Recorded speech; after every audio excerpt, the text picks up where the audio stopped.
ಪ್ರದೀಪ್ ಮೊಗವೀರ ಪ್ರದೀಪ್ ಮೊಗವೀರ ಶ್ರೀಮತಿ ಲಕ್ಷ್ಮಿ ಹಾಗೂ ಬಾಬು ಮೊಗವೀರ ದಂಪತಿಗಳ ಮಗನಾಗಿ ಸಾಸನದಲ್ಲಿ 1982ರಲ್ಲಿ ಜನಿಸಿದರು. ಪ್ರಾಥಮಿಕ ಶಿಕ್ಷಣ ಅಂಗಾರಕಟ್ಟೆಯಲ್ಲಿ ಪಡೆದರು. ಉನ್ನತ ಶಿಕ್ಷಣ ಡಿಪ್ಲೊಮಾ ಪದವಿಯನ್ನು ಕುಂದಾಪುರದಲ್ಲಿ ಮುಗಿಸಿದರು. 2009ರಲ್ಲಿ ಬೆಂಗಳೂರಿನಲ್ಲಿ ತನ್ನ ವೃತ್ತಿ ಜೀವನವನ್ನು ಆರಂಭಿಸಿದ ಇವರು ಪ್ರಸ್ತುತ GTL ಕಂಪನಿಯಲ್ಲಿ ಮಂಗಳೂರು ವಿಭಾಗದ ಮ್ಯಾನೇಜರ್ ಆಗಿ ಕಾರ್ಯನಿರ್ವಹಿಸುತ್ತಿದ್ದಾರೆ.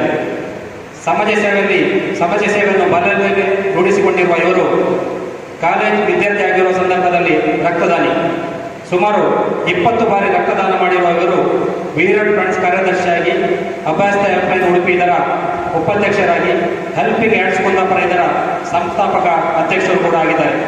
ಕಳೆದ 2 ವರ್ಷಗಳಿಂದ ಕಾರ್ಯನಿರ್ವಹಿಸುತ್ತಿರುವ ಈ ಸಂಸ್ಥೆ ಅಶಕ್ತರ ನೋವಿನ ದನಿಯಾಗಿ ಇದುವರೆಗೆ ಹಲವರು ಅರ್ಹ ಬಡರು ಕುಟುಂಬಕ್ಕೆ ಚಿಕಿತ್ಸೆಗೆ ನೆರವು, ಸಮಾಜಮುಖಿ ಕಾರ್ಯಕ್ರಮ, ರಕ್ತದಾನ ಶಿಬಿರದ ಆಯೋಜನೆ, ಕುಂದಾಪುರ ಭಾಗದಲ್ಲಿ ರಕ್ತದ ಬೇಡಿಕೆಗೆ ಸ್ಪಂದನೆ, ನಿರಂತರ ರೆಡ್ ಕ್ರಾಸ್ ಕುಂದಾಪುರ, ಜಿಲ್ಲಾಸ್ಪತ್ರೆ ಉಡುಪಿ, KMC ಮಣಿಪಾಲ್ ಆಸ್ಪತ್ರೆಗಳಿಗೆ ರಕ್ತದಾನಿಗಳ ಪೂರೈಕೆ. ಈಗಾಗಲೇ ಹಲವು ಸಂಘಟನೆಗಳಿಂದ ಸನ್ಮಾನಿತರಾಗಿರುವ ಇವರು ವಿವಾಹಿತರು. ಪತ್ನಿ ರಜನಿ ಹಾಗೂ ಪುತ್ರ ಪೃಥ್ವಿ ಹಾಗೂ ವಸಿಷ್ಠರೊಂದಿಗೆ ಕುಂದಾಪುರದಲ್ಲಿ ವಾಸವಾಗಿದ್ದಾರೆ. ಇವರನ್ನು ಕೂಡ ಈ ಒಂದು ಸಂದರ್ಭದಲ್ಲಿ ಸನ್ಮಾನಿಸಲು ಹೆಮ್ಮೆ ಪಡುತ್ತಿದ್ದೇವೆ.